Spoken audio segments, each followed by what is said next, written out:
Depuis peu, un nom revient sans cesse dans l'actualité mondiale, l'Algérie. Propulsée sous les projecteurs et présentée comme une solution de secours face aux défaillances du gaz qatari désormais indisponible pour l'Europe, au point d'être perçue comme une source fiable dans un contexte énergétique instable, les visites diplomatiques s'accélèrent, avec Giorgia Meloni qui prépare son arrivée à Alger, tandis que la diplomatie espagnole s'apprête également à faire le déplacement. Et en coulisses, les appels et les déclarations se multiplient, signe évident que le pays attire, intrigue et surtout séduit. Sur les plateaux télévisés comme dans les analyses d'experts, qu'ils soient économistes reconnus ou spécialistes du secteur énergétique, son nom revient avec insistance, parfois valorisé, parfois même idéalisé, au point que l'Algérie ne se contente plus d'être évoquée, mais devient un acteur activement recherché et convoité. On en parle partout. Sur tous les plateaux et dans tous les journaux, l'Algérie. Mais derrière cet engouement soudain, une question dérange reste suspendue. Est-elle réellement la clé de la crise ou simplement un mirage bien entretenu? Présentée comme l'une des grandes bénéficiaires du conflit déclenché contre l'Iran, cette image de grand gagnant mérite d'être examinée de plus près. C'est précisément ce que nous allons décrypter ensemble dans cette émission. Salam alaikum. Il suffit de jeter un coup d'œil aux écrans pour constater l'ampleur du phénomène. BFM Business, Agence France-Presse, Reuters, Bloomberg, mais aussi toute une constellation de médias francophones et anglophones, tous relaient, analysent et commentent le retour en force de l'Algérie dans l'actualité mondiale.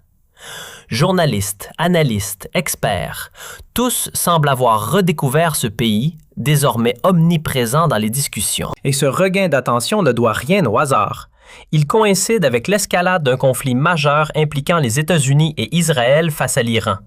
Une situation qui a profondément bouleversé les équilibres énergétiques. La suspension des livraisons de gaz naturel liquéfié en provenance du Qatar vers l'Europe, le blocage stratégique du détroit d'Ormuz, ainsi que l'envolée spectaculaire, presque vertigineuse, des prix du pétrole et du gaz sur les marchés européens, ont brutalement redirigé tous les regards vers Alger, transformant l'Algérie en point focal d'une crise énergétique mondiale. Reliée directement à l'Europe par deux pipelines, l'Algérie s'impose comme un acteur énergétique qui ne passe plus inaperçu. Productrice majeure de gaz, exportatrice significative de pétrole, véritable pièce centrale en Afrique du Nord et positionnée stratégiquement au cœur de la Méditerranée, elle s'invite désormais dans toutes les conversations liées à la recomposition des équilibres mondiaux. Ce regain d'intérêt n'est pas anodin. Face à l'instabilité chronique du Moyen-Orient, marquée par des tensions persistantes et une insécurité grandissante, plusieurs pays européens, notamment à l'Est comme à l'Ouest, cherchent à réorienter leur partenariat vers le continent africain, espérant ainsi réduire leur dépendance à une région devenue imprévisible. Mais derrière cette montée en puissance médiatique, une interrogation persiste. L'Algérie est-elle réellement en train de tirer profit de la situation? Peut-elle incarner une réponse fiable aux besoins énergétiques de l'Europe sur le long terme, ou n'est-elle qu'une solution temporaire? Peut-elle surtout s'imposer comme un partenaire stable, politiquement et économiquement, dans une zone aussi stratégique que l'Afrique du Nord et le Moyen-Orient? En réalité, il convient de nuancer fortement cet enthousiasme. Contrairement à ce que suggèrent certains discours médiatiques, l'Algérie ne possède pas un poids énergétique aussi déterminant qu'on pourrait le croire. Et de nombreux spécialistes avertis mettent en garde contre une vision trop optimiste, rappelant qu'il serait risqué d'imaginer qu'elle puisse, à elle seule, combler les besoins européens ou résoudre une crise énergétique profonde appelée à s'inscrire dans la durée. Qu'on le veuille ou non, l'Algérie occupe bel et bien une position non négligeable dans le paysage énergétique mondial. Difficile de le contester. Les données parlent d'elles-mêmes. Le pays figure parmi les producteurs importants de gaz naturel, même si la réalité derrière les chiffres mérite d'être nuancée. En 2024, la production s'est établie autour de 94,7 milliards de mètres cubes, un volume loin d'être spectaculaire, surtout lorsqu'on le compare à 2023, où elle dépassait les 101 milliards, marquant ainsi un recul notable d'environ 7%. Certes, une légère remontée est observée en 2025, avec une progression de près de 4%, Mais on reste globalement coincé dans une fourchette comprise entre 100 et 105 milliards de mètres cubes. Et c'est bien là le problème. Atteindre des niveaux supérieurs semble aujourd'hui hors de portée, alors que par le passé, le pays flirtait avec des volumes dépassant les 130 voire 140 milliards. Autrement dit, la dynamique n'est plus la même. Malgré ce ralentissement, l'Algérie conserve néanmoins une place respectable sur la scène internationale, se maintenant autour de la 10e position parmi les plus grands producteurs de gaz. Elle fait ainsi partie de ce cercle relativement fermé de pays capables d'atteindre ou d'approcher la barre symbolique des 100 milliards de mètres cubes annuels. Mais il faut garder les pieds sur terre. Face à des géants comme les États-Unis, qui dépassent les 1000 milliards, ou la Russie avec plus de 600 milliards, l'écart reste colossal. À l'échelle africaine, en revanche, l'Algérie domine clairement, devançant des pays comme l'Égypte ou le Nigeria. Et dans le monde arabe, elle se positionne sur le podium, juste derrière le Qatar et l'Arabie saoudite, confirmant un statut important, mais loin d'être écrasant. Bien avant que le conflit avec l'Iran n'éclate, l'Algérie occupait déjà une place clé dans l'approvisionnement énergétique de l'Europe, se positionnant juste derrière la Norvège parmi les fournisseurs de gaz via pipeline, en compensant en partie la baisse des flux russes. Grâce à ces infrastructures, qu'il s'agisse de gazoducs ou d'exportation sous forme de GNL, elle s'impose comme un maillon essentiel dans la sécurité énergétique européenne. Et cela, personne ne peut vraiment le contester. Mais la vraie question est ailleurs. Cette nouvelle crise internationale a-t-elle amplifié les bénéfices pour Alger? Si l'on reste lucide, la réponse est clairement positive, du moins à court terme, car la situation actuelle joue nettement en sa faveur.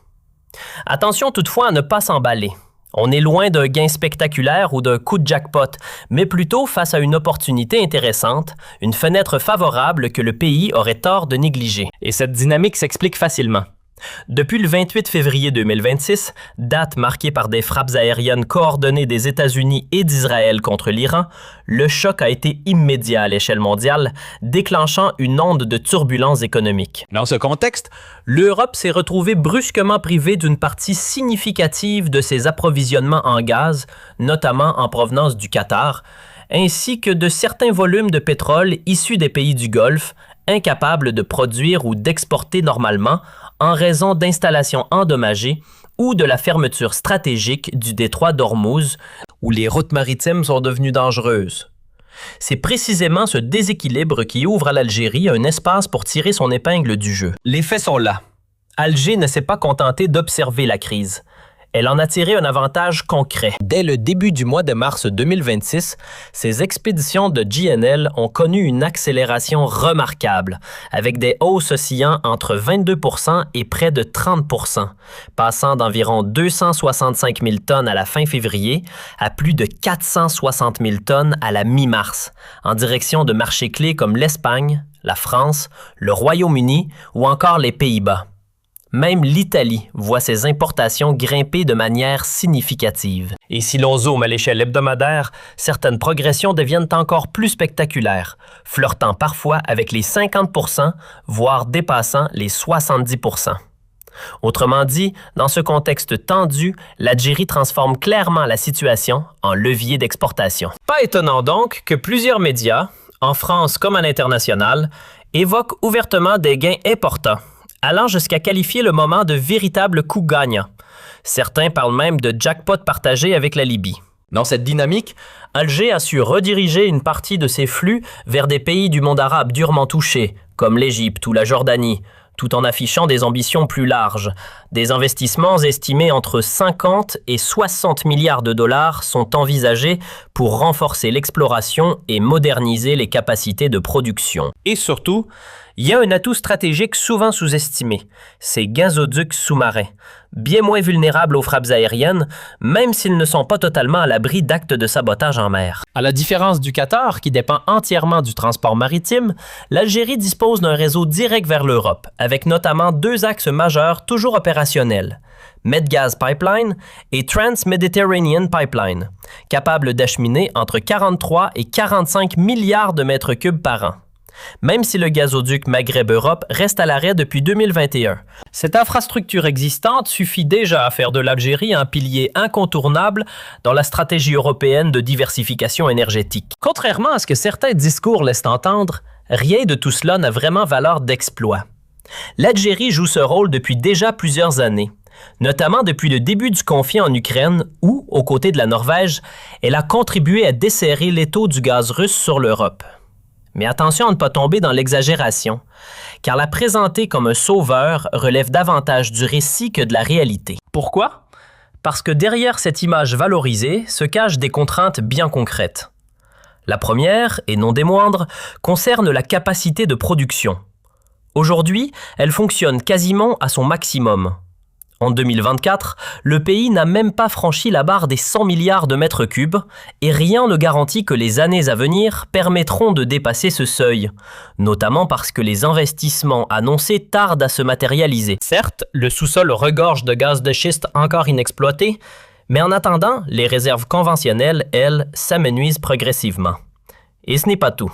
Une grande partie des gisements exploités, comme Acier-Armel, sont en activité depuis plusieurs décennies. Certains remontent à la fin des années 50, avec une exploitation industrielle massive lancée dans les années 70, ce qui signifie que leur potentiel s'érode avec le temps. Résultat, le modèle énergétique algérien se heurte à ses propres limites. Sans nouveaux investissements majeurs ni mise en exploitation du gaz de schiste, il devient de plus en plus difficile de maintenir sa place parmi les 10 principaux producteurs mondiaux. Et à horizon de 3 ou 4 ans, le risque de sortir de ce classement devient bien réel si la production passe durablement sous les 100 milliards. Pourtant, les promesses politiques évoquent un doublement de la production. Mais la question reste entière. Comment atteindre tel objectif sans nouvelles découvertes ni transformation structurelle du secteur? Au lieu de s'appuyer sur une vision claire et des politiques solides, le pouvoir en place semble davantage miser sur l'effet d'annonce et la mise en scène médiatique, multipliant les discours séduisants sans réellement poser les bases d'une stratégie durable et crédible pour le pays. Mais au-delà de cette approche interne, le véritable nœud du problème se situe aussi sur le terrain diplomatique. La posture de l'Algérie vis-à-vis de l'Occident apparaît souvent fluctuante, parfois même déroutante. Tantôt critique, voire ouvertement opposée aux positions occidentales, tantôt en quête de rapprochement, elle oscille entre alliance avec la Chine et la Russie, puis tentative de retour vers l'Europe et ses partenaires traditionnels. Résultat, difficile pour les puissances occidentales de percevoir Alger comme un allié stable et prévisible sur le long terme.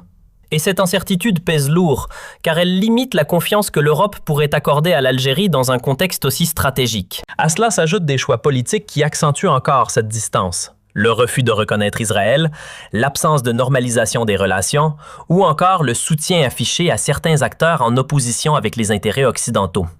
Certes, depuis l'arrivée de Donald Trump sur la scène politique américaine, le discours officiel a évolué, devenant moins frontalement anti-occidental.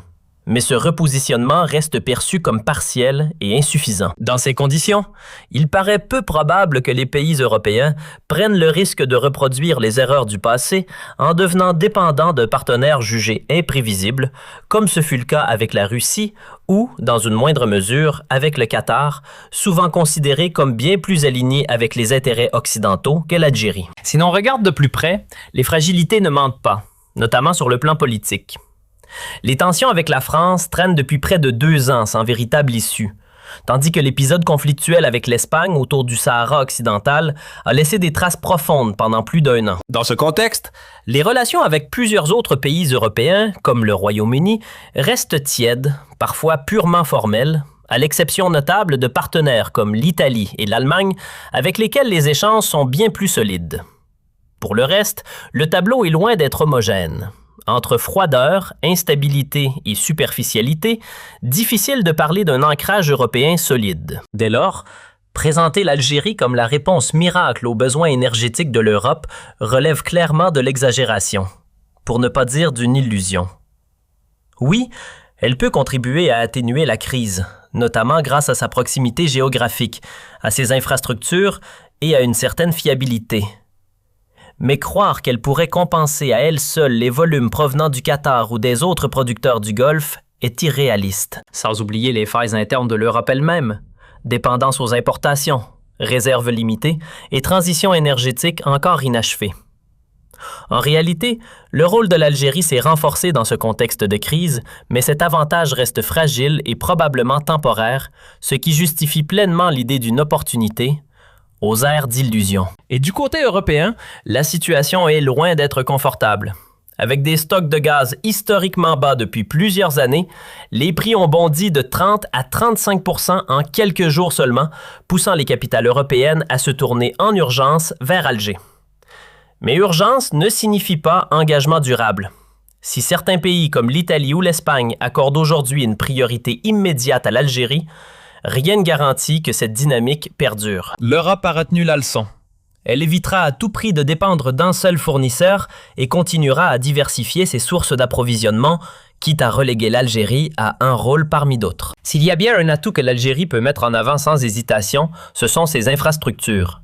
Des gazoducs directement reliés à l'Europe, notamment Medgaz Pipeline et Trans-Méditerranéan Pipeline, qui offrent un avantage stratégique considérable. Contrairement aux cargaisons de GNL venues des États-Unis ou du Qatar, longues à acheminer et coûteuses, ces conduites permettent un approvisionnement rapide, continu et bien plus économique, tout en étant relativement protégées des menaces aériennes comme les missiles ou les drones. Grâce à cette connexion directe, le gaz circule sans délai vers le marché européen, ce qui explique pourquoi l'Algérie figure déjà parmi les 3 ou 4 principaux fournisseurs de l'Union européenne, avec environ 12 % de parts de marché, et bénéficie officiellement du statut de partenaire énergétique fiable et stratégique. Mais derrière cette reconnaissance se cache une réalité plus nuancée. Les investissements européens restent étonnamment faibles. La raison ? Une méfiance persistante. Le pays est souvent perçu comme fermé, fortement centralisé, marqué par un discours souverainiste et parfois anti-occidental, avec des positions tranchées sur des dossiers sensibles comme le Sahara occidental ou la question palestinienne, en opposition avec les orientations européennes. Ce décalage nourrit des limites profondes, presque structurelles. Et à cela s'ajoute une contrainte technique immédiate. Les capacités actuelles sont proches de la saturation. Les infrastructures fonctionnent déjà à plein régime, laissant très peu de marge pour augmenter significativement les volumes exportés. Autrement dit, malgré ses atouts, l'Algérie ne peut pas, à elle seule, compenser les pertes liées aux disruptions du Qatar ou des pays du Golfe. D'autant que les experts alertent sur un autre point crucial. Entre l'épuisement progressif des réserves et une consommation intérieure en hausse, la capacité de production pourrait même se fragiliser à moyen terme. Avant même de parler d'exportation, il faut regarder une réalité souvent oubliée. Une grande partie du gaz produit en Algérie reste consommé sur place, à hauteur d'environ 65 %, ce qui change complètement la donne. Avec une population qui devrait franchir le cap des 50 millions d'habitants d'ici peu, le pays n'a rien à voir avec les petits États du Golfe aux populations limitées. Ici, la demande interne pèse lourd et ne cesse de croître. Dans ces conditions, une production qui tourne autour de 100 à 101 milliards de mètres cubes, issue en grande partie de gisements vieillissants, suffit à peine à suivre le rythme. Officiellement, les ambitions sont élevées, certains discours évoquent même un doublement, mais plus concrètement, l'objectif réel semble se situer entre 130 et 140 milliards de mètres cubes à l'horizon 2030. Problème, atteindre ces niveaux ne se décrète pas. Sans investissement massif, rien n'avance, et pour l'instant, les financements tardent à se matérialiser. Le climat économique n'aide pas non plus. Instabilité réglementaire, intervention dans les affaires des investisseurs, dévaluation de la monnaie, restrictions sur les importations, fiscalité peu attractive, autant de facteurs qui refroidissent les grandes compagnies internationales. Et comme si cela ne suffisait pas, la concurrence s'intensifie. Des pays comme la Libye, avec des réserves encore largement inexploitées, pourraient rapidement rebattre les cartes si la situation politique se stabilise, d'autant qu'elle produit déjà davantage de pétrole que l'Algérie. Pendant que cette dernière peine à atteindre les 900 000 barils par jour, la Libye dépasse déjà les 1,4 million. Et ce n'est pas tout. D'autres acteurs montent en puissance, de l'Azerbaïdjan au Nigeria, en passant par la Malaisie, l'Australie ou encore les États-Unis, portés par leur gaz de schiste. Autrement dit, la place de l'Algérie est loin d'être garantie dans un marché de plus en plus compétitif. La réalité devient de plus en plus claire. Le terrain sur lequel évolue l'Algérie se complexifie à mesure que la concurrence s'intensifie. Non seulement elle doit faire face à de nouveaux acteurs de plus en plus agressifs, mais ses relations économiques avec l'Union européenne restent fragiles, parfois même tendues. À plusieurs reprises, Commission européenne a pointé du doigt certaines orientations économiques du pays. Restrictions sur les importations, politique de subvention jugée défavorable aux produits étrangers, dispositifs fiscaux peu accessibles ou peu attractifs pour les entreprises européennes. Résultat, un climat d'incertitude qui alimente un risque réel à moyen terme, celui de voir l'Algérie perdre progressivement sa capacité à produire et exporter au même rythme, au point de ne plus garantir son statut d'exportateur net, surtout dans un contexte où la demande intérieure continue de grimper. Et pendant ce temps, la pression extérieure ne faiblit pas, bien au contraire. Des acteurs asiatiques gagnent du terrain, tandis que plusieurs pays africains, comme la Libye, le Nigeria ou l'Égypte, bientôt rejoints par d'autres comme l'Angola, le Mozambique, le Sénégal ou la Mauritanie, s'imposent progressivement sur le marché gazier. Dans ce contexte, si Alger souhaite réellement s'imposer comme un partenaire incontournable aux yeux de l'Europe, elle devra opérer une transformation en profondeur. Diversifier ses sources d'énergie, réduire sa consommation interne, augmenter sa production, mais aussi ouvrir davantage son économie, attirer les investissements européens et construire de véritables projets communs. Et surtout, il faudra peut-être repenser certaines orientations diplomatiques, voire ajuster sa posture géopolitique. Car au fond, la question est sensible. Jusqu'où un pays est-il prêt à aller pour capter davantage de richesses ? Se rapprocher de l'Occident, adopter certaines de ses logiques, voire faire des concessions sur des positions historiques.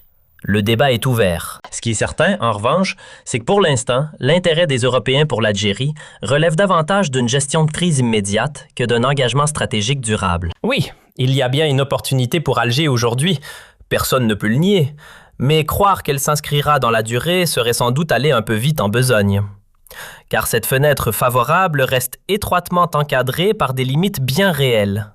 Une capacité de production contrainte, mais aussi des choix politiques et économiques qui freinent son plein potentiel. L'économie nationale reste peu diversifiée, fortement dépendante des hydrocarbures, tandis que le système politique est souvent perçu comme rigide et imprévisible. Les règles changent, les cadres financiers évoluent sans stabilité, les marchés restent peu ouverts et l'absence de véritables places boursières renforce encore l'image d'un environnement peu accueillant pour les investisseurs étrangers. Dans ces conditions, l'avenir dépendra en grande partie de deux facteurs: la durée du conflit actuel et la capacité des deux parties, Europe et Algérie, à transformer une relation opportuniste en véritable partenariat stratégique. Mais cela suppose un engagement mutuel. L'Algérie ne pourra pas espérer des relations solides en continuant à verrouiller son marché tout en se limitant à exporter du gaz et du pétrole. De la même manière, maintenir une logique de confrontation avec certains pays européens, notamment autour du dossier du Maroc et du Sahara occidental, tout en espérant des échanges économiques fluides, relève d'une contradiction difficilement tenable. À un moment donné, il faudra choisir une direction claire. Si Alger ambitionne de devenir un partenaire incontournable pour l'Occident, cela impliquera inévitablement une ouverture plus marquée, une certaine adaptation de ses pratiques politiques et économiques et probablement l'acceptation de compromis, non pas par faiblesse, mais comme levier pour générer davantage de richesses et offrir des perspectives concrètes à sa population.